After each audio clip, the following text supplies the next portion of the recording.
अस्सलाम वालेकुम एवरीवन। तो अगर आप चाहते हैं कि आपकी ग्रेजुएशन के बाद आपको यूरोप में जॉब ना मिले तो ये वीडियो आप ही के लिए है। मोस्टली ये वीडियो जो है वो मास्टर स्टूडेंट्स के लिए है, लेकिन पीएचडी और अंडर ग्रेजुएट के स्टूडेंट्स हैं वो भी इसके ऊपर अमल कर सकते हैं। वीडियो थोड़ी लंबी होगी बट आई स्टिल सजेस्ट कि आप पूरी वीडियो देखिएगा ताकि आपको ज्यादा से ज्यादा फायदा हो सके इस वीडियो का। अपनी सीट बेल्ट मान लीजिए और वीडियो शुरू करते हैं। 2018 से लेके अब तक मैं यूरोप में तकरीबन 140 से ज्यादा डिफरेंट जो हैं इंटर्नशिप्स या जॉब्स के लिए अप्लाई कर चुका हूं। मेरा सक्सेस रेट सिर्फ 1 या 2 है।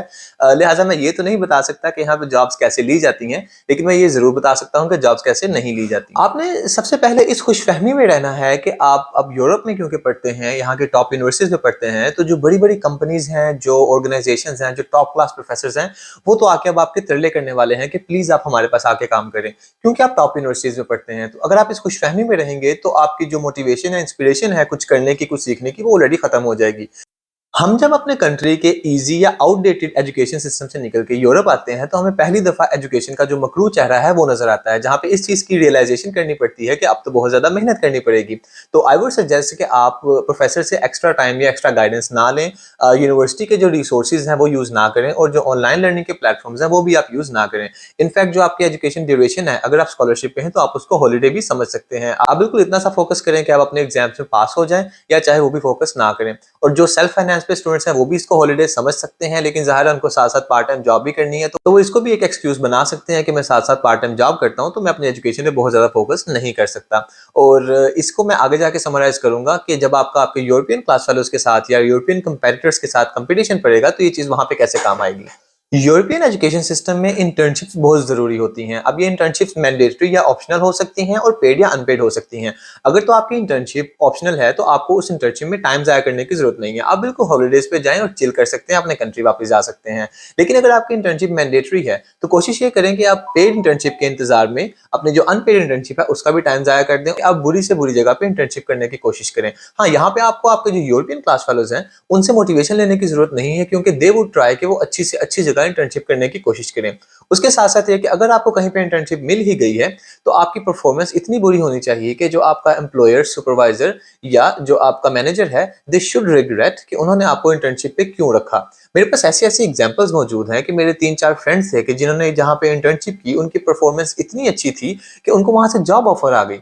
अब this is not our target, तो अपनी परफॉर्मेंस के ऊपर आपने इतना फोकस नहीं करना कि आपको वहां से जॉब ऑफर आ जाए। अब बात करते हैं लैंग्वेज के हवाले से। यूरोप के डिफरेंट कंट्रीज में डिफरेंट लैंग्वेजेस बोली जाती हैं। आपको प्री प्लानिंग नहीं करनी, अपने इंटरेस्ट की बेस पे जिन जिन कंट्रीज में आपके पॉसिबल जो जॉब प्रोस्पेक्ट्स हैं उन कंट्रीज की लैंग्वेज पे आपने फोकस नहीं करना। कुछ कंट्रीज यहाँ पे बहुत स्ट्रिक्ट हैं, जिस तरह फ्रांस है, स्पेन है, इटली है, और कुछ कंट्रीज में इंग्लिश एक तरह से सेकंड लैंग्वेज के तौर पे बोली जाती है, जिस तरह आपके सामने नॉर्वे, फिनलैंड, स्वीडन, नेदरलैंड्स या बेल्जियम है। तो आपने ऑलरेडी कंट्रीज को शॉर्टलिस्ट नहीं करना। और दूसरा ये कि क्योंकि आपको पता है कि यहाँ पे लैंग्वेज बैरियर है तो आपने ऑलरेडी आउट ऑफ ईयू जो जॉब प्रोस्पेक्ट्स हैं उनकी भी सर्च नहीं करनी इंग्लिश स्पीकिंग कंट्रीज में। और दूसरा है कि क्योंकि यहाँ पे लोग इक्वालिटी की बात करते हैं, तो अगर ये चाहते हैं कि हम इनकी जुबान सीखें तो हम भी तो चाह सकते हैं कि हमारी जुबान सीखें। तो बजाय इसके कि आप इनकी जुबान सीखें, आप इनको अपनी जुबान सिखाएं। अनफॉर्चुनेटली यूरोप में जो एकेडेमिया है और जो इंडस्ट्री है बहुत ही क्लोजली रिलेटेड है, और जो यूनिवर्सिटी मैनेजमेंट या प्रोफेसर हैं वो ऐसे इवेंट्स करवाते ही रहते हैं।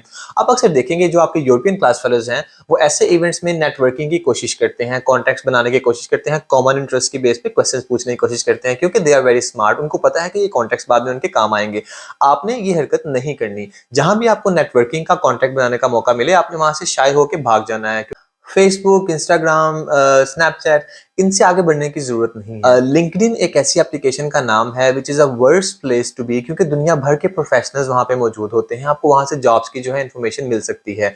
तो कोशिश करें कि आप लिंक्डइन पे मौजूद ना हो, और अगर मौजूद है तो आपकी प्रोफाइल और आपके कॉन्टैक्ट्स जो है वो डेवलप ना हो सकें।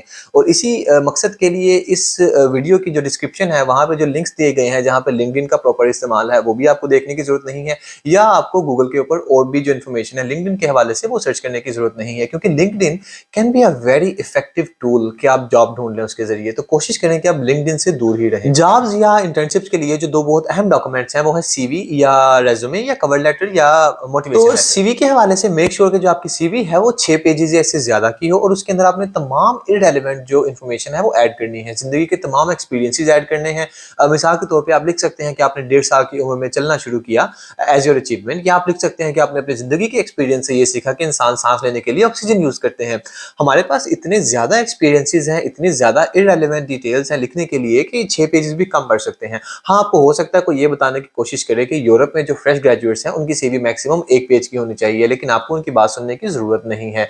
कोशिश करें कि तमाम इररिलेवेंट डिटेल्स आपकी सीवी के अंदर मौजूद हों, ताकि जो भी रिक्रूटर है जो आपकी सीवी को पढ़ेगा, they should have a headache looking at your CV कि why did you add so much irrelevant details. Cover letter के हवाले से जो आपने करना है वो ये है कि जो सीवी के अंदर डिटेल्स हैं उनको आपने अपने कवर लेटर में सेंटेंसेस की फॉर्म में लिख देना है। हाँ, यहाँ पे अक्सर ये बताया जाता है कि भाई कवर लेटर में ये लिखो कि who are you as a person, या what do you bring to the table, या आपने अपने एक्सपीरियंस से क्या सीखा, या what do you expect from that vacancy, या जो एम्प्लॉयर है उससे, या इस तरह की जो डिटेल्स हैं जिससे आप अपने आप को उस जॉब के साथ या एम्प्लॉयर के साथ रिलेट कर सकें। ऐसे की चीज़ें लिखने की ज़रूरत हरगिज़ नहीं है वहाँ पे।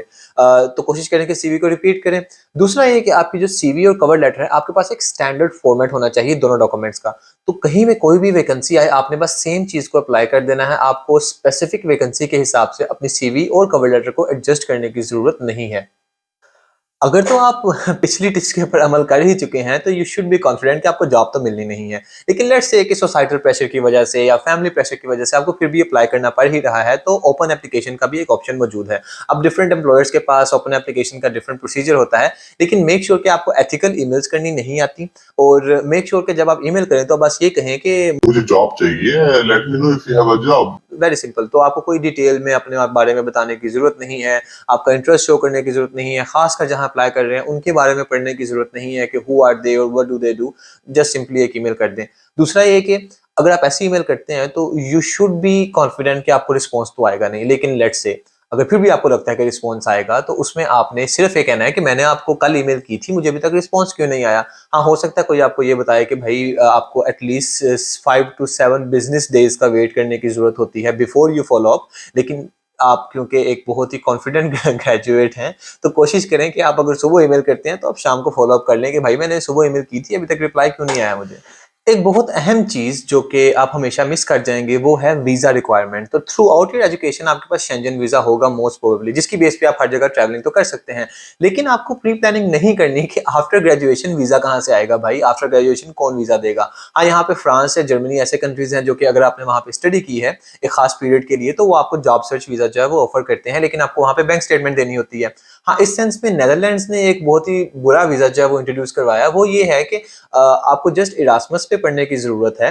डजंट मैटर कि आपका इरास्मस नेदरलैंड में था या नहीं था, जस्ट यूरोप में कहीं पे भी अगर आपने इरास्मस पे पढ़ा है तो नेदरलैंड भी आपको 1 साल का जॉब सर्च वीज़ा देता है। दूसरा है कि नेदरलैंड में इंग्लिश जो है वो सेकंड लैंग्वेज है। तीसरा ये कि ये आपसे बैंक स्टेटमेंट भी नहीं मांगता। तो बहुत ज़्यादा पॉसिबिलिटी है आपका यहाँ पे आके ये वीज़ा लेके पार्ट टाइम जॉब भी कर लेने की, और फिर हो सकता है आपको जॉब भी मिल जाए। तो ये एक ऑप्शन मौजूद है। तो कोशिश करें कि जो डिस्क्रिप्शन में इस वीज़े की डिटेल्स हैं वो आप ना देखें या गूगल पे ना सर्च करें, और उसके साथ-साथ ये कि जो वीज़ा की रिक्वायरमेंट है ये बहुत इंपॉर्टेंट है। तो अगर आप प्री प्लानिंग नहीं करेंगे तो आपकी ग्रेजुएशन के बाद जब आपको वीज़ा नहीं मिलेगा तो that will be a very good motivation तो आप अपनी कंट्री वापस चले जाएं। अगली टिप है कि पैसा नहीं बचाना भाई। पैसा इसलिए नहीं बचाना कि ग्रेजुएशन के बाद जब आपको जॉब नहीं मिलती तो बीच में जो थोड़ा-सा पीरियड आता है, उस पीरियड के बीच में आपको सर्वाइव करना है, और क्योंकि आपने लैंग्वेज तो सीखी नहीं तो पार्ट टाइम जॉब तो मिलेगी नहीं आपको। हाँ, मैं अक्सर ये रिकमेंड करता हूँ कि आपके पास 3 to 5,000 यूरोज़ डिपेंडिंग कि आप किस कंट्री में रहते हैं होना चाहिए सेविंग्स के तौर पे, लेकिन आपको इस चीज़ के ऊपर अमल करने की ज़रूरत नहीं है। बेहतर है कि आप अपने कंट्री जाएँ, जाके उनकी खिदमत करें। लास्टली ये कि आपने कंपटीशन को अंडर एस्टिमेट करना है। स्लोली इसलिए बोला है ताकि आपको अच्छे से समझ आ जाए कि कंपटीशन को अंडर एस्टिमेट करें। वो इसलिए कि ग्रेजुएशन के बाद जब आप कहीं पे भी अप्लाई कर रहे होंगे किसी भी पोजीशन के लिए, चाहे वो पीएचडी पोजीशन है चाहे वो जॉब है, तो आप यूरोपियंस के साथ कंपटीशन में होंगे, एंड यू विल रियलाइज कि through out there education journey उनके पास टॉप यूनिवर्सिटी से, कंपनी से, ऑर्गेनाइजेशन से एक्सपीरियंसेस हैं, लेकिन आपके पास आपके कंट्री के जो दूसरे तीसरे थक्कर इंस्टीट्यूट है वहां से आपके एक्सपीरियंसेस हैं।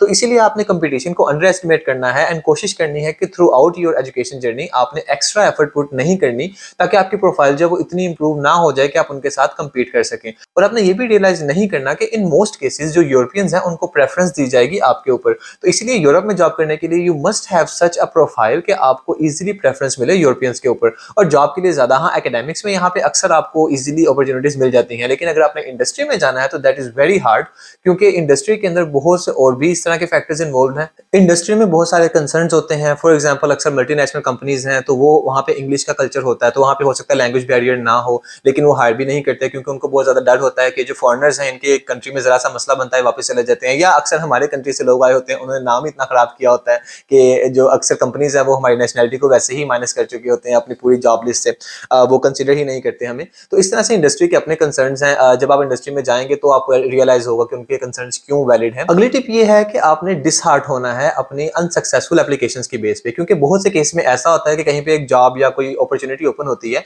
And they already have a candidate, तो डजंट मैटर कि आप जितनी मर्जी अच्छी एप्लीकेशन बना लें, वो आपको कभी भी सिलेक्ट नहीं करेंगे। तो अक्सर यहाँ पे ऐसा देखा गया है और अक्सर जो कैंडिडेट्स हैं वो बहुत ज़्यादा डिसहार्ट हो जाते हैं कि यार मतलब यहाँ पे तो अपॉर्चुनिटीज ही नहीं है, हालांकि उसमें आपका कोई लेना देना नहीं होता। उसके साथ अगली टिप ये भी है कि जब आप कहीं पे अप्लाई कर रहे होते हैं तो there is no ideal way for an ideal application and an ideal interview. तो बहुत दफा ऐसा होता है कि जिनके साथ आपका इंटरव्यू हो रहा है आपकी सिर्फ पर्सनैलिटीज ही मैच नहीं करती and they and up rejecting you, तो इसमें आपकी अपनी पर्सनैलिटी की गलती नहीं होती। तो इन सिचुएशंस की बेस पे कोशिश करें कि आप डिसहार्ट हो, आप नाउमीद हो, ताकि आपको मोटिवेशन मिले अपनी कंट्री वापस चले जाने। तो ये थी वो कुछ अहम टिप्स, इसके अलावा और भी बहुत सी चीजें हैं। इंटरव्यू के अंदर आप कैसे मैसअप कर सकते हैं उसके ऊपर भी एक डिटेल डिस्कशन हो सकती है, मुझे बताइएगा कि उसके ऊपर भी अगर आप चाहते हैं तो मैं वीडियो बना दूंगा। तो उसके साथ साथ है कि अगर मैं समराइज करता चलूँ तो कोशिश करें कि आप अपने एजुकेशन जो पीरियड है उसको हॉलीडेज समझें, पैसे ना बचाएं, वीजा के बारे में इंफॉर्मेशन सर्च ना करें, लैंग्वेज बैरियर को ओवरकम ना करें, दूसरे कंट्रीज जहाँ पे इंग्लिश बोली जाती है वहाँ पे अपॉर्चुनिटीज को सर्च ना करें, जो आपका कंपटीशन है यूरोपियंस के साथ उसको आप अंडर एस्टिमेट करें। उसके अलावा ये कि नेटवर्किंग बिल्कुल भी ना करें आप, क्योंकि वो कॉन्टैक्ट्स आपके काम आ सकते हैं। उसके अलावा ये कि आपको professional CV making, professional cover letters, professional emails लिखना जो है वो ना आता हो। इसके अलावा और भी टिप्स हो सकती हैं, मैं जो डिस्क्रिप्शन है उसमें या जो कमेंट्स है उसमें ऐड कर दूंगा। अगर वीडियो अच्छी लगी हो तो काइंडली अपने क्लास फेलोज के साथ और भी लोगों के साथ शेयर कीजिएगा ताकि उनको भी ये टिप्स जो है वो समझ में आ सके। तो अगली वीडियो में मुलाकात होगी। अल्लाह हाफिज।